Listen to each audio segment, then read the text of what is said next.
Si Bagyong Goring po ay bahagyang lumakas. Ngayon po ang lakas ng hangin malapit sa mata ng bagyo ay nasa 165 kilometers per hour. Samantalang ang pagbugso ng hangin ay nasa 205 kilometers per hour. As of 4 o'clock ng hapon, huling na mata ng layo ng sentro ng bagyo ay nasa 165 kilometers silangan ng Kalayaan, Cagayan. Inaasahan po natin kikilos generally northwestward sa bilis na 10 kilometers per hour. Kasalukuyan, patuloy niyang hinahatak ang habagat ni Goring at itong habagat ay patuloy nakakaapekto sa malaking bahagi ng bansa kasama ang Metro Manila. At yung severe tropical storm Haikwe ay nasa labas pa rin ng ating Philippine Area of Responsibility. So ito ang ating forecast track ni Bagyong Goring. So sa bukas ng hapon, inaasahan po natin ang layo ng sentro o mata ng bagyo ay nasa 135 kilometers ng west ng Basco, Batanes. Inaasahan po natin lalabas ng PAR, maaaring pong bukas ng gabi or Thursday ng umaga.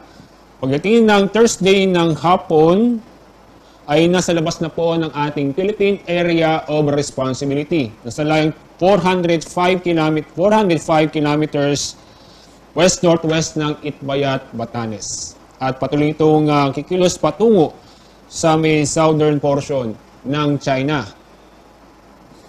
Narito po ang mga lugar po na sa ilalim ng tropical cyclone wind signal. Una po ay nagtaas na po tayo ng signal number 4 sa northeastern portion ng Babuyan Islands.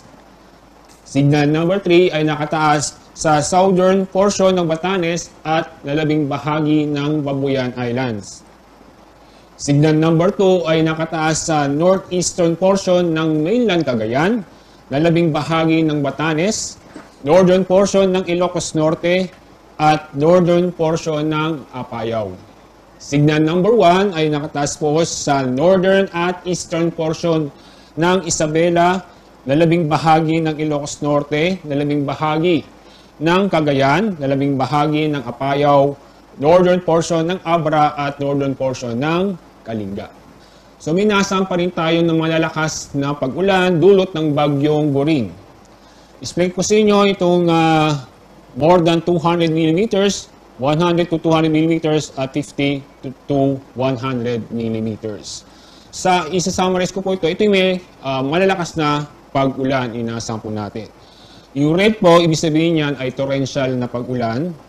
Yung itong kulay orange ay intense hanggang torrential na pag-ulan at yung yellow, heavy to intense na pag-ulan.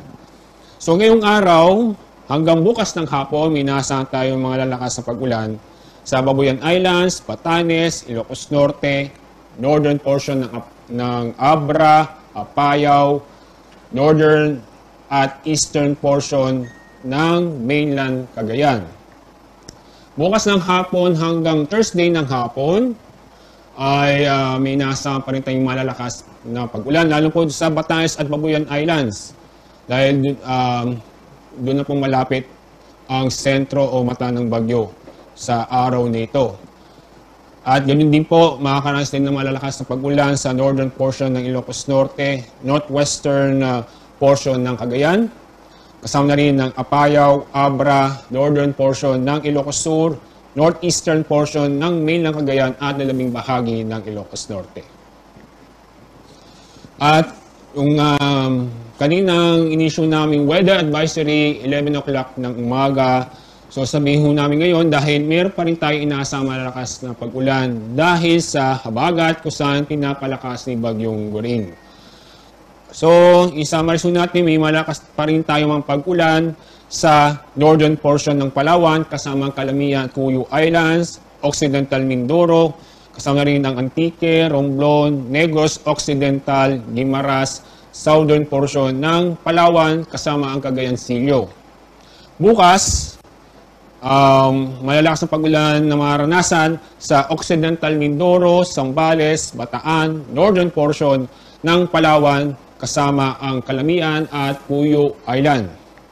At sa araw ng Huwebes, August 31, ay may inaasahan pa rin tayong malalakas na pag-ulan sa Zambales, Bataan, Occidental Mindoro, Metro Manila, Rizal, Bulacan, Cavite, Batangas at Pangasinan.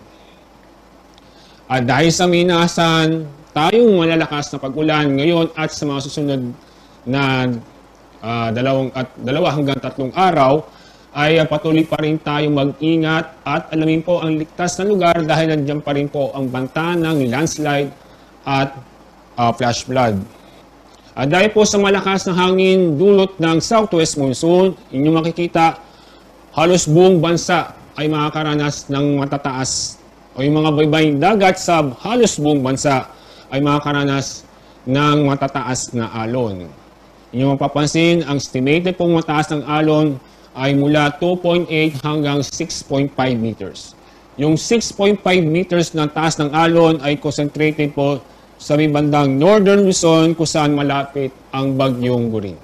So ang mga lugar po na sa ilalim ng gale warning ay sa Isabela, Batanes, Cagayan, kasama ang Babuyan at Calayan, Ilocos Norte, Ilocos Sur, La Union, Pangasinan, Aurora, Bataan, Zambales, buong Palawan, Romblon, Marinduque, Occidental Mindoro, Oriental Mindoro, Cavite, Batangas, Metro Manila, Quezon kasama ang Purilo Island, Catanduanes, Camarines Norte, Camarines Sur, Albay, Sorsogon, Masbate, Antique, Aklan, Capiz, Iloilo, Guimaras, Negros Occidental at Negros Oriental, Bohol, Siquijor, Cebu, Leyte, Southern Leyte, Northern Samar, Samar at Eastern Samar.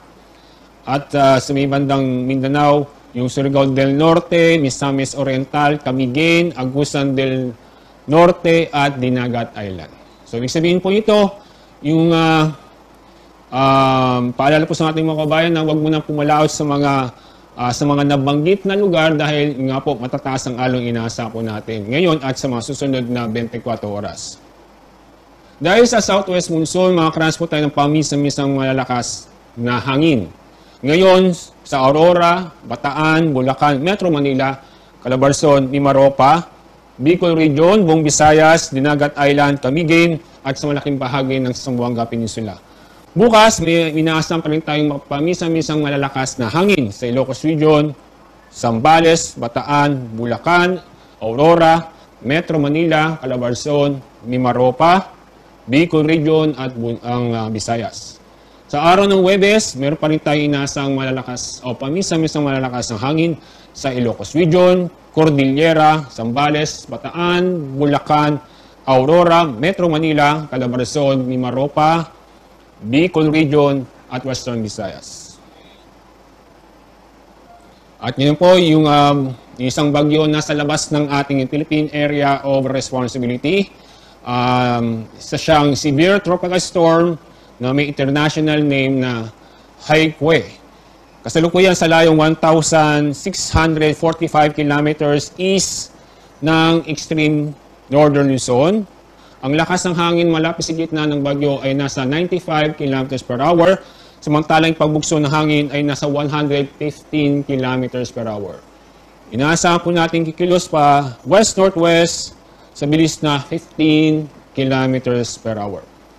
So ito ang ating forecast track para sa bagyong ito. Inaasahan po natin bukas na umaga, nasa loob na po ng ating Philippine Area of Responsibility itong bagyo at tatawagin natin siya Hana. At ang kanyang general direction po nito ay northwestward patungo sa southern portion ng China. Kapag ganito ang kanyang paggalaw, ay malabo po magtaas po tayo ng signal dulot ng bagyong ito. At ang inaasahan po natin ay siya naman magpapatuloy na paghila o paglakas ng southwest monsoon. So paglabas ni Goring by bukas ng gabi o Thursday ng umaga, ito naman si magiging Hana ang magpapatuloy sa paghila sa habagat. So itong habagat o southwest monsoon ay patuloy o magtatagal ang epekto nito sa ating bansa ngayon at sa mga susunod na 5 araw. So, pag ganun, makakaranas pa rin tayo ng mga pag-ulan at paminsan-minsan malalakas ng hangin dulot ng southwest monsoon sa ating bansa, lalo po sa Luzon at sa Visayas.